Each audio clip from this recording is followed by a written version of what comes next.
আসসালামু আলাইকুম ভিউয়ার্স, কেমন আছেন সবাই? আশা করি ভালো আছেন। রিয়ান স্টুডিও অ্যান্ড ব্লগে আপনাদের সবাইকে স্বাগতম। আজকেও আমি একটি সহজ রান্না নিয়ে এসেছি, সেটি হলো গরুর ভুঁড়ি ভুনা। যাদের কাছে গরুর ভুঁড়ি ভুনা অনেক কষ্টের মনে হয় তাদের জন্যই এই রেসিপিটি। তবে আগেই বলে দিই, আমার এই ছোট্ট রান্নার চ্যানেলটি আপনাদের ভালো লাগলে প্লিজ সাবস্ক্রাইব করে দিবেন। গরুর ভুঁড়ি ভুনার জন্য আমি নিয়ে নিয়েছি পরিষ্কার করে গরুর ভুঁড়ি।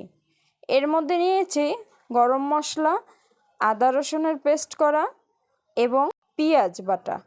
দিয়ে দিয়েছি এর মধ্যে লাল মরিচের গুঁড়ো, হলুদের গুঁড়ো, লবণ এবং ধনিয়ার গুঁড়া। আরও নিয়ে নিয়েছি কয়েক টুকরো তেজপাতা। এবারে আমি এর মধ্যে তেল দিয়ে ভালোভাবে মাখিয়ে চুলায় বসিয়ে দেব।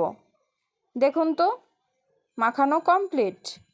এবার আমি মিডিয়াম জালে কষিয়ে নেব। কষানো কিন্তু কমপ্লিট। এবার আমি পরিমাণ মতন গরম পানি দিয়ে রান্নাটি করব। এবারে ঢাকনা দিয়ে দিলাম। আমি চেষ্টা করি সব রান্নাগুলোতেই গরম পানির অ্যাড করার। এবার আমি ঢাকনা দিয়ে এটি রান্না করব যতক্ষণ না অবধি সিদ্ধ হয়। আমার ভুঁড়ি কিন্তু সিদ্ধ হয়ে গিয়েছে। কি সুন্দর একটা কালার চলে আসছে। স্মেলটা যদি কাছে থাকতেন তবে আরও বেশি ভালো লাগতো আপনাদের। নামানোর আগে জিরার গুঁড়ো আমি কিন্তু দিয়ে দিয়েছি। এবার পরিবেশনার পালা। দেখুন তো কতটা সুন্দর লাগছে দেখতে।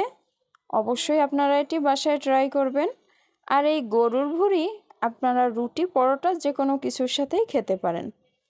ধৈর্য ধরে ভিডিওটি দেখার জন্য সবাইকে ধন্যবাদ। একই সাথে বলবো, আমার চ্যানেলটি প্লিজ সাবস্ক্রাইব করে দেবেন। নতুন ভিডিও পেতে পাশেই থাকুন। আল্লাহ হাফেজ।